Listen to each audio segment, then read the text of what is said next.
How to enable or disable flick keys to enter symbols in Gboard on Samsung Galaxy S26, S26 Plus or Ultra. First, tap on the Home button to return back to the home screen. From the home screen, swipe down at the top, then tap on the Settings icon. After that, we then scroll down.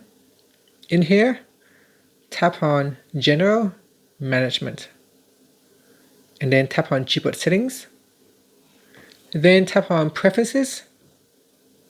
Now scroll down, and in Shortcuts, tap on Flick Keys to enter symbols.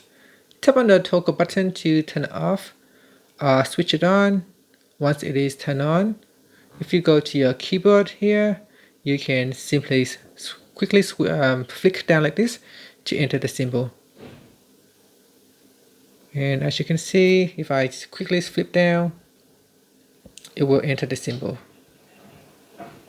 And that's it. Thank you for watching this video. If you find it helpful, please like and subscribe to my channel for more videos.